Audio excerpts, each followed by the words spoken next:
अकर्म क्या है? दुनिया में पुण्य कर्म जानते, पाप कर्म जानते, लेकिन अकर्म नहीं जानते हैं। लेकिन पुण्य भी नाम पता है। टोटल पुण्य कर्म किसे कहते हैं वो भी नहीं जानते। और बाबा सब जानते हैं। बाबा हमको तीनों की गुह्य गति बताते हैं। तो अकर्म, अकर्म है न्यूट्रल एक्शन, जिस कर्म का कोई लेप छेप नहीं। तो कर्म साधारण कर्म भी है, कर्म अकर्म भी है, और कर्म सुकर्म भी है। श्रेष्ठ कर्म, और श्रेष्ठ कर्म की डेफिनेशन है सोल कॉन्शियस, आत्म अभिमानी फीलिंग में किया गया कर्म। नहीं तो देह भान में किया गया, फिर वो साधारण कर्म होगा या पाप कर्म होगा, अगर उसमें थोड़ा सा भी विकार ऐड हो गया। अब हम स्नान कर रहे हैं, पाप कर्म तो नहीं है लेकिन देह भान भी है, तो साधारण कर्म। और वही जो पुरुषार्थी बहनों की तरह उन्होंने क्या, लोटी चढ़ा रही है, ये रथ को ठीक कर रही है। ब्रह्मा बाबा शिव के रथ को लोटी चढ़ा रहा हो, तो वही कर्म सुकर्म हो गया। तो सुकर्म, तो ये सब कर्मों का जो कैटेगरी बनता है संकल्पों के एडिशन से। जिस संकल्प, जिस कर्म में जैसे संकल्प के एडिशन है, वो कर्म की अकॉर्डिंगली उसका कैटेगरी बन जाती है। सत्युग और त्रेता में जिस कर्म का कोई फल नहीं है उसको कहेंगे अकर्म, सत्युग और त्रेता में।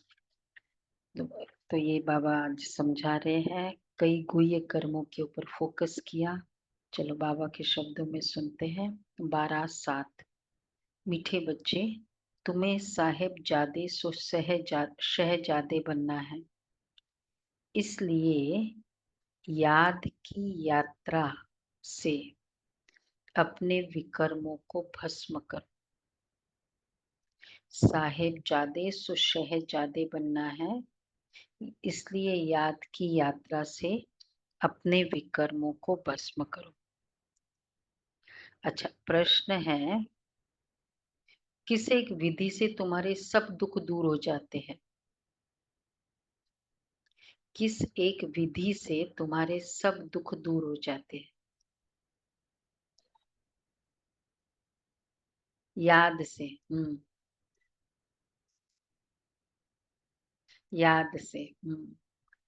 जब तुम, बाबा की भी याद की आज और डिटेलिंग कर रहे हैं, जब तुम अपनी नजर बाप की नजर से मिलाते हो, कहते हैं नजर से निहाल, तो नजर मिलने से तुम्हारे सब दुख दूर हो जाते हैं। क्योंकि अपने को आत्मा समझकर बाप को याद करने से सब पाप कट जाते हैं। यही है तुम्हारी याद की यात्रा। तुम देह के सब धर्म छोड़ बाप को याद करते हो, जिससे आत्मा सतो प्रधान बन जाती है और तुम सुखधाम के मालिक बन जाते हो। सतो प्रधान बन गए, मालिक बन गए सुखधाम के। ओम शांति। शिव भगवान वाच, अपने को आत्मा समझकर बैठो। पाप फरमाते हैं। शिव भगवान वाच माना ही शिव बाबा समझाते हैं। बच्चे, अपने को आत्मा समझकर बैठो, क्योंकि तुम सब ब्रदर्स हो, एक ही बाप के बच्चे हो, एक ही बाप से वर्षा लेना है। हूबहू जैसे 5000 वर्ष पहले बाप से वर्षा लिया था। आदि सनातन देवी देवताओं की राजधानी में थे, तो बाप बैठ समझाते हैं। तुम सूर्यवंशी अर्थात विश्व के मालिक कैसे बन सकते हो? मुझ अपने बाप को याद करो। तुम सब आत्माएं भाई भाई हो, ऊंचते ऊंच भगवान एक ही है।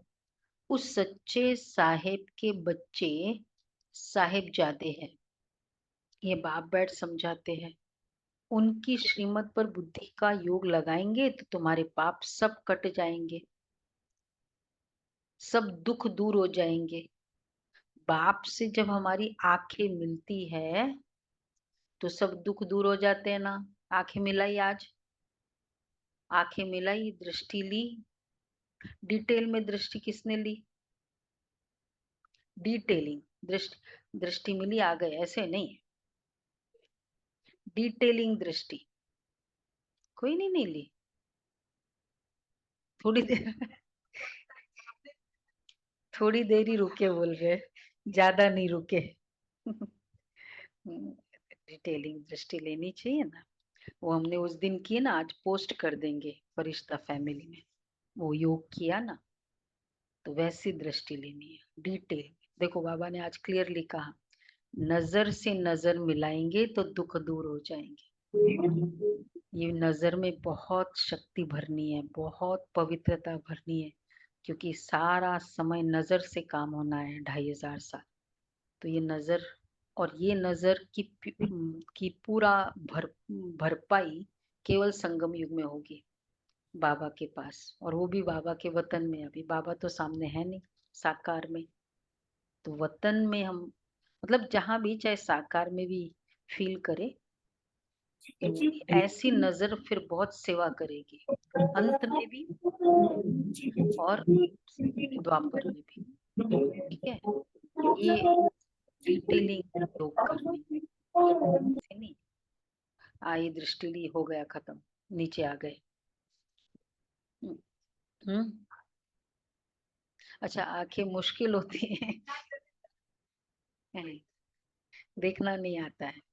हाँ नहीं, ये देखना आना चाहिए, कैसे देखना है। यही तो मौज है, यही तो योग का मौज है। बाबा की नजर मिलती रहती है, बाबा की नजर ही सारी कॉन्वर्सेशन करती है, बाबा की नजर ही सारा डिसीजंस देती है, सारा क्लैरिटी करती है। नजर ही तो पूरी कमाल है, और क्या।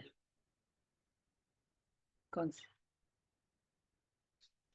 हाँ वो, तो बाबा ने आज क्लियरली कहा है, सब दुख दूर हो जाएंगे अगर बाप से नजर मिलाएंगे तो। आंखें मिलाने का भी अर्थ समझाते हैं, अपने को आत्मा समझ बाप को याद करो, यह है याद की यात्रा। इससे इसको योग अग्नि भी कहा जाता है। बुरी नजर का इम्पैक्ट पड़ता है, फील होता है, पता चल जाता है ना ये बुरी नजर से देख रहा है, तो फिर पावरफुल नजर के बाद तो परख हो जाएगी। तो बाबा कह रहे हैं, सब दुख दूर हो जाएंगे। इसको योग अग्नि भी कहा जाता है। इस योग अग्नि से तुम्हारे जो जन्म जन्मांतर के पाप है वो भस्म हो जाएंगे। यह है ही दुख धाम, सभी नरकवासी है, तुमने बहुत पाप किए हैं। इसको कहा जाता है रावण राज्य, सत्य को कहा जाता है राम राज्य। तुम ऐसे समझा सकते हो, भल कितनी भी बड़ी सभा बैठी हो, भाषण करने में हर्षा थोड़ी है। तुम तो भगवान वाच कहते रहते हो, भगवान ने मुझे जो बोला वो मैं बोल रही हूँ। शिव भगवान वाच, हम सब आत्मा उनकी संतान है, ब्रदर्स हैं। बाकी श्री कृष्ण की कोई संतान थे ऐसे नहीं कहेंगे, न इतनी रानियां ही थी। श्री कृष्ण का तो जब स्वयंवर होता है नाम ही बदल जाता है। हाँ ऐसे कहेंगे, लक्ष्मी नारायण के बच्चे थे। राधे कृष्ण ही स्वयंवर के बाद लक्ष्मी नारायण बनते हैं, तब एक बच्चा होता है, फिर उनकी डिनाइस्टी चलती है। तुम बच्चों को अब मालूम मामे कम याद करना है, देह के सब धर्म छोड़ो, बाप को याद करो, तो तुम्हारे सब पाप कट जाएंगे। सतो प्रधान बन स्वर्ग में जाएंगे। स्वर्ग में कोई दुख होता ही नहीं है। नरक में अथाह दुख है। 101 बोला ना, लिस्ट निकालो, दुख की लिस्ट निकालो। सुख का नाम निशान ही नहीं। देखो बाबा कहते है ही नहीं, तो सुख की आश से कोई कर्म करे नहीं, कि चलो ये मेरा इवेंट कर लूं या ये काम हो जाएगा, बच्चों की शादी हो जाए, चलो मैं सुखी हो जाऊं। सुख का नाम निशान नहीं। ऐसे युक्ति से बतलाना चाहिए, क्योंकि काग विष्ठा बताते हैं ना, कल काग्विष्ठा समान सुख है, तो वो तो ऑलरेडी पूरा गंदगी वाला सुख है। जिस सुख में स्वार्थ है, कोई मेरे से बहुत प्यार से बात कर रहा है क्योंकि पोजीशन ऐसी है, हाँ, स्वार्थ है, किसी को खुश करने के लिए बात कर रहे हैं, वो कोई सुख है? सब मेरी आज्ञा पे चल रहे हैं, क्यों? क्योंकि भाई काम निकालना है, इनसे बहुत काम मिलते हैं, वो सुख है? वो तो स्वार्थ है ना। तो इसलिए स्वार्थ भरा सुख, तो स्वर्ग में कोई दुख होता ही नहीं है, नरक में अथाह दुख है, ऐसे युक्ति से बतलाना चाहिए शिव भगवान। मतलब इसमें ये नहीं है कि कोई जो भी काम करेगा, धन पैसे तो चाहिए उसको, लेकिन हार्ट भी तो हो। Management by heart, work by heart, खाली वर्क बाय हैंड्स नहीं हो। तो बाबा कहते हैं, हे शिव भगवान उवाच, हे बच्चों, इस समय तुम आत्माएं पतित हो, अब पावन कैसे बने? मुझे बुलाया ही है, पतित पावन आओ। पावन होते ही है सतयुग में, पतित होते हैं कलयुग में। कलयुग के बाद फिर सतयुग जरूर आना है, नई दुनिया की स्थापना, पुरानी दुनिया का विनाश होता है। गायन भी है, ब्रह्मा द्वारा स्थापना। हम ब्रह्मा कुमार कुमारियां एडॉप्टेड चिल्ड्रन है। हम है ब्राह्मण चोटी, विराट रूप भी है ना, तो पहले ब्राह्मण जरूर बनना पड़े। ब्रह्मा भी ब्राह्मण है, देवताएं है ही सतयुग में। सतयुग में सदा सुख है, दुख का नाम ही नहीं है। और कलयुग में आज अपरम दुख है, सब दुखी है। ऐसा कोई नहीं होगा जिसको, क्या नहीं है, ऐसा कोई नहीं होगा है कोई किसी के लिस्ट में? जिसको दुख ना हो। हाँ, जिसको दुख ना हो, इसके लिस्ट में कोई ऐसा भाग्यशाली आत्मा है? हम्म, हाँ, दीपिका बहन बोलो भाई। बाबा के कोई ज्ञान के वहां बाद में पृथ्वीराज रोड पे कोई ऐसा हो तो बताओ। दीदी, बाबा के ज्ञान के बाद तो दुख नहीं होना चाहिए वैसे। नहीं नहीं, हाँ वो तो ऑब्वियसली, इसलिए अपरम अपार सुख है ना। अदरवाइज अदरवाइज तो सबके माइनस साथ दिस कुछ ना नॉलेज, कुछ तो है ही दुखी, कुछ ना कोई प्रॉब्लम तो है ही। अगर इंद्रिया कंट्रोल में नहीं है, संकल्प मेरे अकॉर्डिंग नहीं चलते हैं, तो वो आत्मा दुखी है ही। मतलब मेरे अपने कर्मेंद्रिया मेरे वश में नहीं है। बाहर का ठीक है, नहीं है। मन का दुख, दुख तो फीलिंग है ना, वो चाहे किसी से भी हो, चाहे अपने मन से बैठे बैठे हम अजम्पशन करते रहे। तो बाबा कहते मुझे जेलेसी हो रही है आपसे, मेरे पास बहुत कुछ है, मुझे आपसे बहुत जेलेसी है। क्या है? सुख है दुख है? हाँ, दुख है दुख दीदी, है। दुख है। जेलसी का दुख। दुख है, कंपैरिजन है। देखो, आपका बिजनेस इतना, मेरा बिजनेस इतना नहीं, आपके पास इतनी जल्दी हो गई, मेरे पास नहीं है। दुख है कि सुख है? ये संकल्प आया, इसलिए संकल्पों का दुख है। मैनमेड दुख ज्यादा है यहाँ। तो बाबा कहते हैं अभी दुख के, तो ऐसा कोई नहीं होगा जिसको दुख ना हो। यह है रावण राज्य, ये भारत, रावण भारत का नंबर 1 दुश्मन है। हर एक में 5 विकार है, सतयुग में कोई विकार होते ही नहीं। वह है पवित्र गृहस्थाश्रम। अभी तो, अब क्या होने वाला है? अभी घोर नहीं हुआ, अभी तक घोर नहीं हुआ। अभी तो दुख के पहाड़ गिरे हुए हैं, और भी गिरने हैं। सुना? रेडी? इसलिए क्यों योग योग करना है, ज्ञान सुनना है? सोचा नहीं, बस वैसे परिस्थिति आ जाती है। ये इतने बॉम्ब आदि बनाते रहते, रखने के लिए थोड़ी है। बहुत रिफाइन कर रहे हैं, फिर रिहर्सल होगी, फिर फाइनल होगा। अभी समय बहुत थोड़ा है। ड्रामा तो अपने समय पर पूरा होगा ही ना। पहले पहले शिव बाबा का ज्ञान होना चाहिए। कुछ भी भाषण आदि शुरू करते हो तो हमेशा पहले पहले कहना है शिवाय नमः, क्योंकि शिव बाबा की जो महिमा है वो और कोई की हो नहीं सकती। शिव जयंती हीरे तुल्य है। श्री कृष्ण के चरित्र आदि कुछ है ही नहीं। सतयुग में तो छोटे बच्चे भी सतो प्रधान ही होते हैं। बच्चों में कोई चंचलता आदि नहीं होती। श्री कृष्ण के लिए दिखाते हैं, मक्खन खाते थे, यह करते थे। यह तो महिमा के और बदले और ही ग्लानि करते हैं।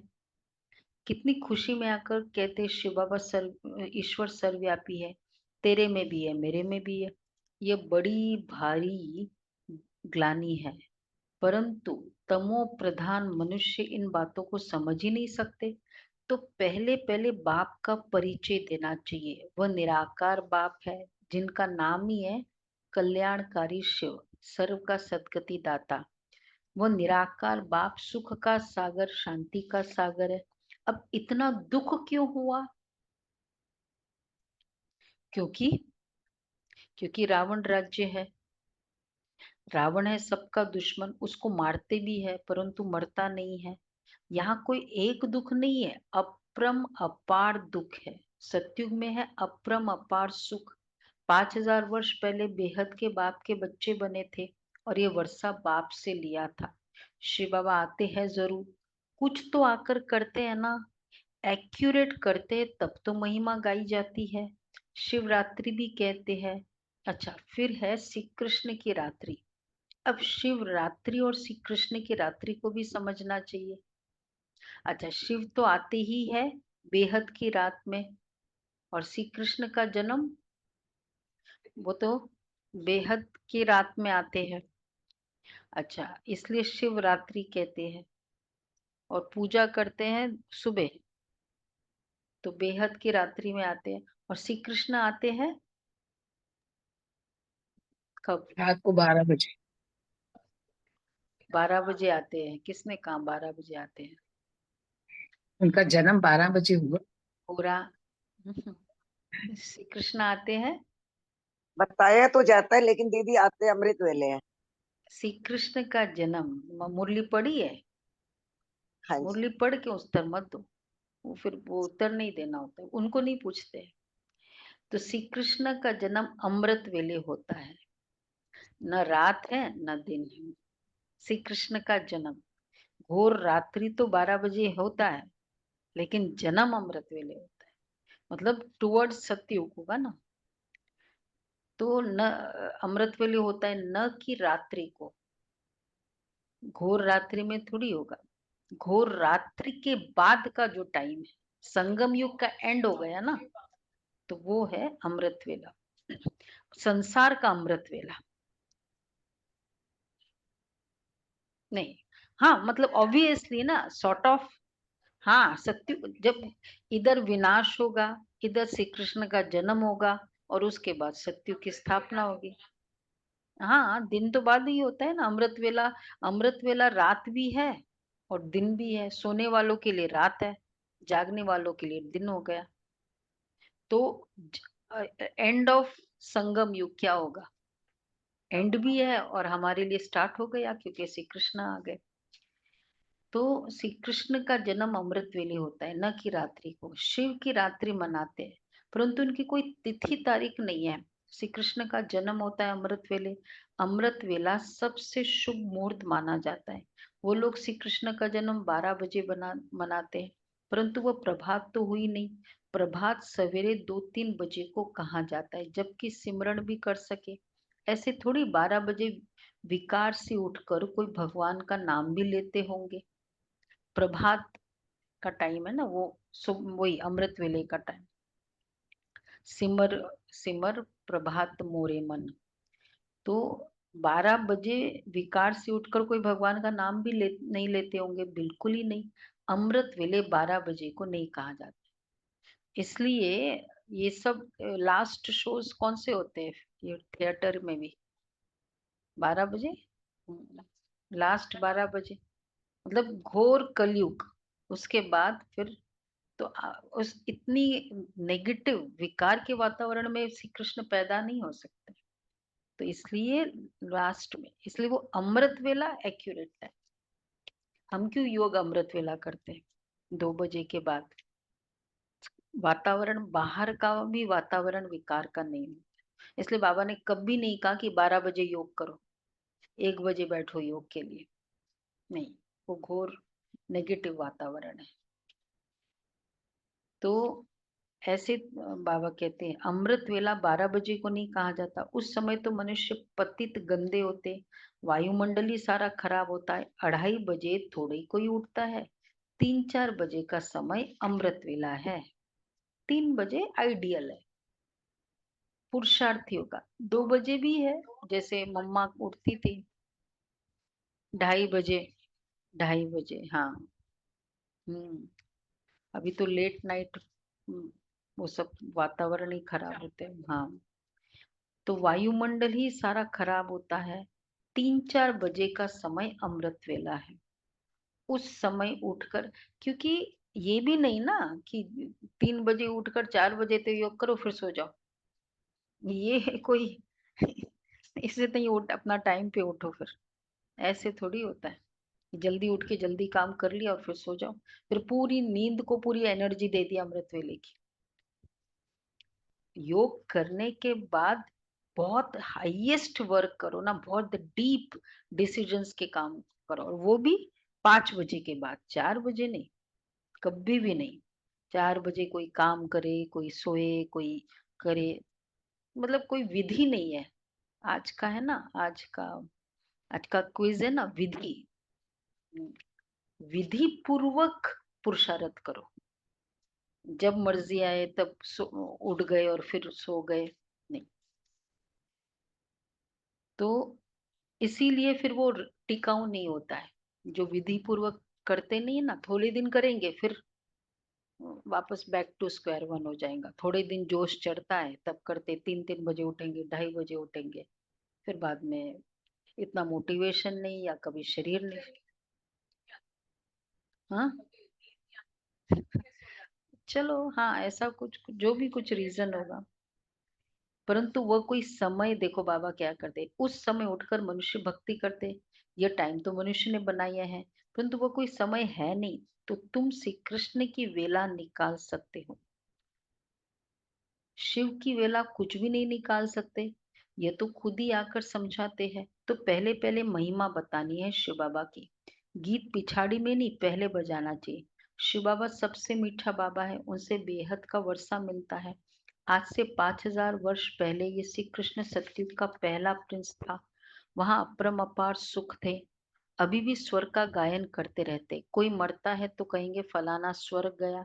अरे अभी तो नर्क है, स्वर्ग हो तो स्वर्ग में पुनर्जन्म ले सके, समझाना चाहिए। हमारे पास तो इतने वर्षों का अनुभव है, वह सिर्फ 15 मिनट में तो नहीं समझा सकते हैं, इसमें तो टाइम चाहिए। पहले पहले तो 1 सेकंड की बात सुनाते हैं। बेहद का बाप जो दुख हरता सुख करता है, उनका परिचय देते हैं। वह हम सब आत्माओं का बाप है। हम बीके सब शिव बाबा की श्रीमत पर चलते हैं। बाप कहते तुम सब भाई भाई हो, मैं तुम्हारा बाप हूँ। मैं 5000 वर्ष पहले आया था, तब तो शिव जयंती मनाते हो। स्वर्ग में कुछ स्वर्ग में कुछ मनाया ही नहीं जाता है। शिव जयंती होती है जिसका फिर भक्ति मार्ग में यादगार मनाया जाता है। ये गीता एपिसोड चल रहा है। नई दुनिया की स्थापना ब्रह्मा द्वारा, पुरानी दुनिया का विनाश शंकर द्वारा। अब इस पुरानी दुनिया का वायुमंडल तो तुम देख रहे हो, इस पतित दुनिया का विनाश जरूर होना है। जो चीज इररिपेरेबल हो जाती है, फिर वो विनाश के लिए काबिल है। तो विनाश जरूर होना, इसलिए कहते हैं पावन दुनिया में ले चलो। अथाह दुख है, लड़ाई, मौत, विधवापन, जीव घात करना। सतयुग में तो अपार सुखों का राज्य था। ये एम ऑब्जेक्ट का चित्र तो जरूर वहां ले जाना चाहिए। ये लक्ष्मी नारायण विश्व के मालिक थे। 5000 वर्ष की बात सुनाते हैं। इन्होंने कैसे ये जन्म पाया, कौन से कर्म किए जो यह बने, ये लक्ष्मी नारायण। एक बार जानकी दादी ने मुरली सुनाते सुनाते जब ऐसे वर्ड आए, तो दादी जानकी ने कहा, हमने ऐसे लक्ष्मी नारायण को लक्ष्मी नारायण बनते हुए देखा। बनते हुए देखा, जिसकी इतनी महिमा की, हमने उनका प्रोसेस देखा है, हम ये बन रहे हैं। तो बाबा कहते हैं इन्होंने कैसे ये जन्म पाया, कौन से कर्म किए जो ये बने। कर्म अकर्म विकर्म की गति बाप ही समझाते हैं। सतयुग में कर्म अकर्म हो जाते हैं, यहाँ तो रावण राज्य होने के कारण कर्म विकर्म बन जाते हैं। इसलिए इसको पाप आत्माओं की दुनिया कहा जाता है। लेन देन भी, यहाँ का लेन देन भी पाप आत्माओं से ही है। पेट में ही बच्चा होता है तो सगाई कर देते हैं पहले, मतलब अब अब वो चाहे पहले जमाने की बात है, लेकिन बाबा कहते हैं ये भी क्या है, कितनी क्रिमिनल दृष्टि है। उस बच्चे का बचपना ही नहीं रहा, पहले से ही विकार की। तो हम सोचते हैं ना अभी जमाने में ज्यादा है, पहले कम था। विकार की दृष्टि तो हो गई ना, उसके तो संकल्प मतलब रॉन्ग कर दिए ना। यहाँ है ही क्रिमिनल आइज। सत्य को कहा जाता है सिविलाइज्ड। बार बार इवन जैसे एक वातावरण घर में भी ना, बार बार बच्चों के लिए इस तरह के भी हम कभी कभी स्टेटमेंट्स उच्चारते रहते हैं, बार बार ऐसे क्रिमिनलाइज वाले। ये भी क्या है, हमारा भी तो पाप कर्म हो रहा है ना। उसको तो वातावरण का जो इन्फ्लुएंस हो रहा है वो तो हो रहा है, उसमें तो इस तरह की अच्छी बातें है ही नहीं, आत्मिक बातें। लेकिन हम क्यों बार बार ये करें, ये तो पराई है, ये तो पराई है, ये तो यहाँ रहने वाली नहीं है। ये भी अ, वातावरण बनाना होता है ना। हम हमारे तरफ से तो श्रेष्ठ संकल्प हो, ये आत्मा बाबा की बच्ची बन जाए। बार बार ये तो श्रेष्ठ संकल्प हो, इसको बाबा का ज्ञान मिल जाए, ये पवित्र आत्मा सत्य के लायक बने। केवल संकल्प श्रेष्ठ करो, क्या फर्क पड़ता है। जो इसके ड्रामा में है वो तो होना ही है ना, वैसे भी होना है। तो ये भी हम कभी कभी वातावरण, जैसे बाबा कहते हैं ना, ऐसे करते हैं तो क्रिमिनल दृष्टि पहले से है। अगर इस तरह सगाई करते हैं और उस तरह फिर बातें भी करते हैं, दोनों है। तो बाबा इसलिए कहते हैं दुख धाम, ये आंखें बहुत पाप करती है, वहां कोई पाप ही नहीं। सॉरी, हाँ, कितनी क्रिमिनल दृष्टि है। सत्युग को कहा जाता है सिविलाइज्ड। यहाँ आंखें बहुत पाप करती है, वहां कोई पाप नहीं करते। सत्युग से लेकर कलयुग अंत तक हिस्ट्री ज्योग्राफी रिपीट होती है। यह तो जानना चाहिए ना, दुखधाम सुखधाम क्यों कहा जाता है। सारा मदार है पतित और पावन होने पर। इसलिए बाप कहते हैं काम महाशत्रु है, इसको जीतने से तुम जगत जीत बनेंगे। आधा कल पवित्र दुनिया थी जिसमें श्रेष्ठ देवता थे, अब तो भ्रष्टाचारी है। एक तरफ कहते भी है भ्रष्टाचारी दुनिया है, फिर सबको श्री श्री कहते रहते हैं, जो आता है वो बोल देते हैं। ये सब समझना है, अब तो मौत सामने खड़ा है। बाप कहते मामे कम याद करो तो पाप कट जाएंगे, तुम सतो प्रधान बन जाएंगे, सुखधाम के मालिक बनेंगे। अभी तो है ही दुख, कितने भी लोग कॉन्फ्रेंस करे संगठन करे, परंतु इनसे कुछ होना नहीं है। सीढ़ी नीचे उतरते ही जाते हैं। बाप अपना कार्य अपने बच्चों द्वारा करा रहे हैं। तुमने पुकारा है पतित पावन आओ, तो मैं अपने समय पर आया हूँ। यदा यदा ही धर्मस्य, इसका अर्थ भी नहीं जानते, बुलाते हैं तो जरूर खुद पतित है। बाप कहते रावण ने तुमको पतित बनाया है, अब मैं पावन बनाने आया हूँ। वो पावन दुनिया थी, अब पतित दुनिया है। पांच विकार सब में है। पांच विकार छोटे बच्चे में है। काम विकार, क्रोध विकार, क्रोध तो है ही, मोह, अपना पेंसिल बॉक्स नहीं दे रहा है।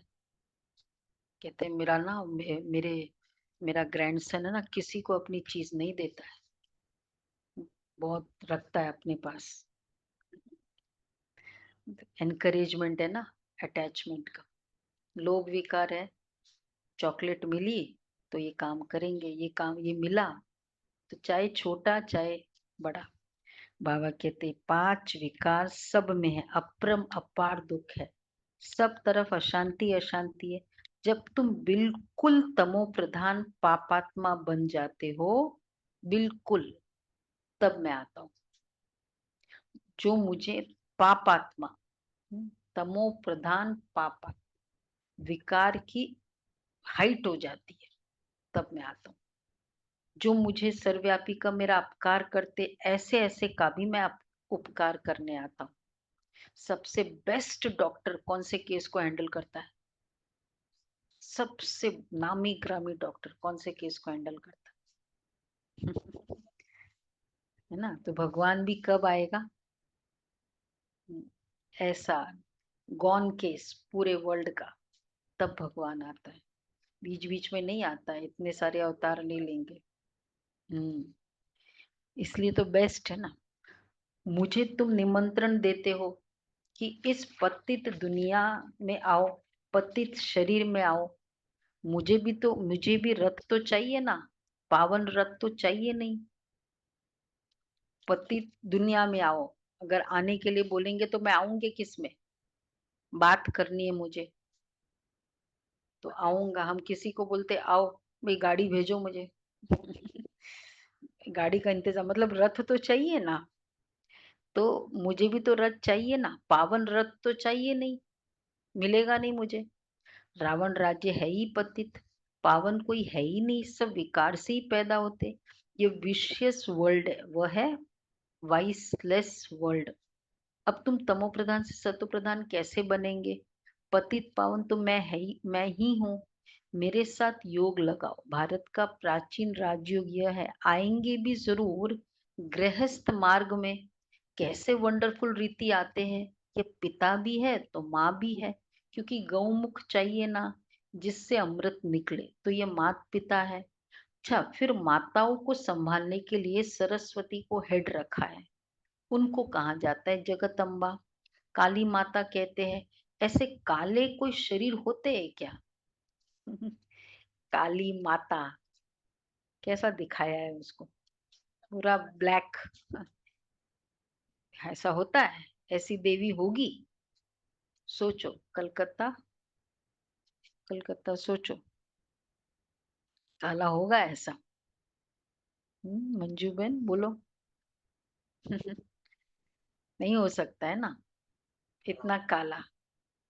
हाँ हाँ, डरावनी ऊपर से। तो मतलब इतना असुर के ऊपर विजय पाई थी, ये निशानी है। तो बाबा कहते हैं, काली माता कहते हैं श्री कृष्ण को भी काला कर दिया, क्योंकि अब ये सब काला चिन्ह किसके है, क्यों काला कर दिया? कलयुग में। विकार के चिन्ह से। हाँ, ये आत्मा काम चिता पर बैठे थे, ये आत्मा इम्प्योरिटी, इसलिए उनको काला इम्प्योरिटी। कर दिया। नहीं तो नंबर 1 ब्यूटीफुल तो देवी देवता ही है, हर चीज एक्यूरेट है। तो जहाँ जिसका मन इतना एक्यूरेट है, उसका तन क्यों नहीं एक्यूरेट होगा? देवी देवताओं का तन कितना एक्यूरेट होगा? इतना सा भी फीचर्स में जो भी शार्पनेस बेस्ट होना चाहिए, वो फीचर्स होंगे उनके, जिसको भी हम बेस्ट बोलते हैं। तो बाबा कहते श्री कृष्ण को काला कर दिया, क्योंकि काम चिता पर चढ़ काले बन गए। श्री कृष्ण ही सावरा फिर गोरा बनता है। इन सब बातों को समझने के लिए टाइम तो चाहिए ना। इतनी कितनी रॉन्ग बिलीफ सिस्टम है, कोई बहुत रॉन्ग इम्प्रेशंस आपके प्रति रखते हैं। तो क्या करते हैं, एक दिन बैठकर सोचते हैं ना कि क्लियर तो करूं, ये इतना रॉन्ग मेरे इम्प्रेशंस बने हुए हैं। कुछ कुछ बातें बनाते गए, कभी तो क्लियर करना पड़ता है। तो बैठ के क्लियर करेंगे ना। तो बाबा कहते हैं इन सब बातों को समझने के लिए टाइम तो चाहिए ना। कोटों में कोई, कोई में भी, कोई में भी कोई की बुद्धि में बैठता होगा, क्योंकि सभी में 5 विकार प्रवेश है। तुम ये बात सभा में भी समझा सकते हो। वैसे एग्री करेंगे लोग, ऐसे क्यों काला बना दे? कारण क्या है इतना काला? ऐसे तो नहीं है, साउथ के है इसलिए कोई, मतलब इतना काला क्यों बना दे? कुछ तो रीजन होगा ना, पूछना चाहिए। किसी ने पूछा अभी तक पंडित जी को? अच्छा, ऐसे ही शुरू से है। हाँ, दीदी, काली जो है उसकी एनर्जी बहुत पोटेंट होती है। मतलब जो मैंने थोड़ा किसी ने बताया था, मतलब मैंने भी पूछा ये क्वेश्चन। तो ये एनर्जी जो होती है, form of energy is too potent, so that is why उसको डार्क दिखाया जाता है। जैसे आप कह रहे हैं ना कि वो डीमंस के ऊपर वो सवार तो हो जाती है, ठीक तो है, बट इसलिए उसको काला का दिखाया अब जाता है, भी अगर क्योंकि गोरा उसका भी कर रूप दे ऐसा तो हो जाता है। एनर्जी, गोरा फॉर्म ऑफ कलर, एनर्जी है ना दीदी, बेसिकली। नहीं नहीं, फॉर्म ऑफ, आत्मा तो गोरी है ना उनकी, आत्मा तो एकदम गोरी है, एनर्जी थोड़ी है। चाहे वो शरीर काला दिखाया है, बहुत पावरफुल है, तो आत्मा तो बहुत गोरी है। तो गोरी आत्मा को काला शरीर क्यों दिया? ये तो शरीर की एनर्जी से तो कनेक्टेड है नहीं कि शरीर काला है इसलिए ज्यादा एनर्जी है। ये तो कोई लॉजिक नहीं लगता है। तो बाबा कहते हैं, मतलब बाबा इसका उत्तर बताते एक्चुअली क्या है रीजन, कि वो आत्माएं काम चिता पर चढ़कर काली बनी, इसलिए फिर शरीर को क्योंकि आत्मा को तो नहीं दिखा सकते, दिखाना है काम, काला तो किसको दिखाएंगे? शरीर को दिखाएंगे, इसीलिए। तो तुम ये बात सभा में भी समझा सकते हो, क्योंकि कोई को भी बोलने का हक है, तो ऐसा मौका लेना चाहिए। ऑफिशियल सभा में कोई बीच में प्रश्न आदि नहीं करते हैं। नहीं सुनना है तो शांति से चले जाओ, आवाज न करो, ऐसे ऐसे बैठ समझाओ। अभी तो अपार दुख है, दुख के सुना? रेडी? रेडी कि नहीं रेडी? दुख के पहाड़ टूटते हैं। दुख के पहाड़ गिरने हैं। हम बाप को, रचना को जानते हैं। देखो गिरेंगे, जो भी परिस्थिति आएंगी, कर्मों का हिसाब किताब जितना है जैसा है आएगा ही, क्योंकि ये लास्ट है, और वो भी सारा इकट्ठा ही आएगा क्योंकि थोड़ा टाइम है। लेकिन बाप रक्षक है। कितने सारे इंसिडेंट सुने हैं ना, कैसे बाप रक्षक है, बाप मेरा मददगार है। तो बाबा कहते हैं अब बाप को, रचना को जानते, तुम तो किसका भी ऑक्यूपेशन नहीं जानते हो। बाप ने भारत को पैराडाइज कब और कैसे बनाया था ये तुम नहीं जानते हो। आओ तो समझाए। 84 जन्म कैसे लेते हैं? 7 दिन का कोर्स लो तो तुमको 21 जन्म के लिए पापात्मा से पुण्यात्मा बना देंगे। अच्छा, मीठे मीठे सिकिल दे बच्चों प्रति मात पिता बाप दादा का याद प्यार, गुड मॉर्निंग। रूहानी बाप की रूहानी बच्चों को नमस्ते। हम रूहानी बच्चों के रूहानी माता पिता बाप दादा को याद प्यार नमस्ते। मोनी शुक्रिया बाबा, प्यारा बाबा, थैंक यू बाबा, वाह बाबा वाह।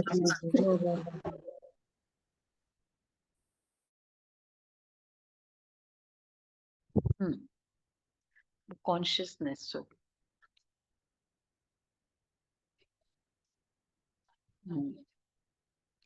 पहला पॉइंट है कर्म अकर्म विक्रम की गति, गुह्य गति जो बाप ने समझाई है, वह बुद्धि में रख पापात्माओं से अब लेन देन नहीं करनी है। कर्म अकर्म विक्रम की गुह्य गति जो बाप ने समझाई है, वो बुद्धि में रख पापात्माओं से लेन देन अब नहीं करनी है।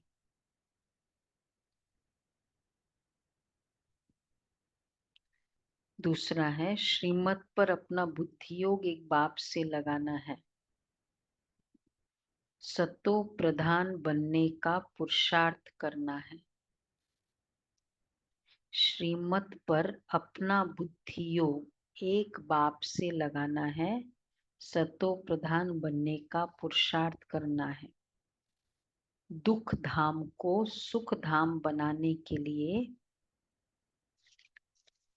पतित से पावन बनने का पुरुषार्थ करना है।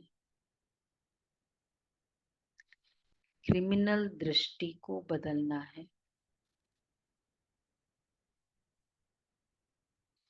क्रिमिनल दृष्टि को बदलना है। वरदान है नॉलेजफुल बन, सर्व व्यर्थ के प्रश्नों को यज्ञ में स्वाहा करने वाले निर्विघ्न भव। नॉलेजफुल बन, सर्व व्यर्थ के प्रश्नों को यज्ञ में स्वाहा करने वाले निर्विघ्न भव। जब कोई विघ्न आते हैं तो क्या, क्यों के अनेक प्रश्नों में चले जाते हो। प्रश्न चित्त बनना अर्थात परेशान होना। प्रश्न चित्त, प्रसन्न चित्त नहीं, प्रश्न चित्त परेशान। नॉलेजफुल बन यज्ञ में सर्व व्यर्थ प्रश्नों को स्वाहा कर दो, तो आपका टाइम भी बचेगा और दूसरों का भी टाइम बच जाएगा। इससे सहज ही निर्विघ्न बन जाएंगे। निश्चय और विजय जन्म सिद्ध अधिकार है। इस शान में रहो तो कभी भी परेशान नहीं होंगे। निश्चय और विजय ये जन्म सिद्ध अधिकार है, तो ये वाला शान में रहो। निश्चय, बाप पर 100% निश्चय, और मैं विजयी हूं ही। कितना भी हार दिखाई दे रही है, मैं विजयी हूं। विजय मेरा जन्म सिद्ध अधिकार है। स्लोगन है सदा उत्साह में रहना और दूसरों को उत्साह दिलाना, यही आपका ऑक्यूपेशन है।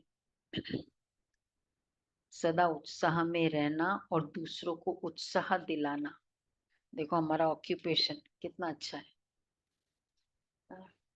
मेडिकल खाली ऑक्यूपेशन नहीं है, बिजनेस ऑक्यूपेशन नहीं है, सुना। ये सब कर सकते हैं ये ऑक्यूपेशन। उत्साह में रहना और उत्साह दिलाना, मोटिवेट करे सबको। लेकिन वो जब तब खुद मोटिवेटेड हो तब मोटिवेट कर सकते हैं ना। और मोटिवेट तब होंगे जब नवीनता होगी अपने जीवन में, अपने थॉट्स में, पुरुषार्थ में, तब मोटिवेटेड होगा। अव्यक्त इशारे हैं 12 है ना। संगठन में दूसरे की गलती को अपनी गलती समझना, यह है संगठन को मजबूत करना। यह तब होगा जब एक दूसरे में फेथ होगा। इसमें समाने की शक्ति भी जरूर चाहिए। देखा और सुना, उसको बिल्कुल समाकर, वही आत्मिक दृष्टि और कल्याण की व एक दूसरे के प्रति रहम की भावना रहे, तब कहेंगे परोपकारी आत्मा। दूसरे की गलती को अपनी गलती समझना। अपनी गलती को, अभी कभी कभी ये लेवल हो जाता है ना कि अपनी गलती को भी हम दूसरे की गलती समझते हैं। फिर सेकंड लेवल है तू अपनी गलती को अपनी गलती समझना। थर्ड लेवल है हाईएस्ट, दूसरे की भी गलती को अपनी गलती। मतलब इतना एक दूसरे के प्रति अपनी कॉन्फिडेंस बढ़ाना है। उस सोल को मेरे प्रति कितना कॉन्फिडेंस हो जाएगा। और ये था डॉक्टर एपीजे अब्दुल कलाम जी का जीवन का ये वृत्तांत ना, बहुत फेमस हुआ है ना। लीडर, जब वो रॉकेट लॉन्च किया रोहिणी में 1979 में, तो मतलब क्योंकि थोड़ा कंप्यूटर रॉन्ग दिखा रहा था। 6 साइंटिस्ट थे वो, सुना है ना, ये बहुत फेमस इंसिडेंट है। 6 साइंटिस्ट थे वो, तो वो रोहिणी रॉकेट लॉन्च होना था और बहुत पूरे देश में ये था कि बड़ा, ये बहुत बड़ा काम होना है। और लेकिन उनको थोड़ा गड़बड़ दिखाई दिए। अब लेकिन इतना ज्यादा जन एक्सपेक्टेशन पब्लिक की, तो उन्होंने डिसीजन करना था। तो अब्दुल कलाम ने डिसीजन लिया, क्योंकि वो उसके डायरेक्टर थे इसके DRDO के उस समय के, तो बोला कि नहीं, विल डू इट। और उन्होंने लॉन्च किया और वो जाके बंगाल की खाड़ी में गिरा। अटर फेलियर, इतना मतलब पूरा लाख करोड़ों का नुकसान हो गया। बहुत प्रेस कॉन्फ्रेंस हुई दूसरे दिन। उनके जो चेयरमैन थे RK धवन उस समय, तो अब जबकि पता था लेकिन फिर भी किया, तो उनके चेयरमैन ने कहा तुम प्रेस कॉन्फ्रेंस में नहीं जाएंगे, मैं जाऊंगा। और वो गए और उन्होंने कहा कि यस, ये मिस्टेक हुई है, लेकिन मुझे अपने टीम पर पूरा भरोसा है, वो बहुत जल्दी ही बेस्ट वापस रॉकेट लॉन्च करेंगे। उनको जाने नहीं दिया। तब उनको फील हुआ कि एक्चुअल लीडर कौन है, जो दूसरे की गलती को अपनी गलती समझता है। और उन्होंने अच्छे से प्रयास किया और 1981 में फिर रॉकेट लॉन्च किया, और जो पूरा सक्सेसफुल हुआ। और फिर जब प्रेस कॉन्फ्रेंस हुई तो कहा अब तुम जाओ। तो जब कोई गलत करता है तो मैं करता हूँ, और जब कोई अच्छा करता है तो तुम जाओ। ये है लीडर। इसको बाबा कहते परोपकारी। इवन दुनिया में इसको इसके ऊपर तो मानते हैं। दीदी पिक्चर भी बनी थी और बहुत पॉपुलर हुई थी। हाँ, बहुत हुई थी। मतलब ये APJ अब्दुल कलाम ने अपना ये मधुबन में सुनाया था अपने संस्मरण। दीदी इनकी किताब है विंग्स ऑफ फायर, उसमें पूरा डिस्क्राइब किया। हाँ, विंग्स ऑफ फायर में है। हाँ, ये 2 पार्ट्स है इसके। तो बाबा ये कहते हैं। अच्छा जी, ओम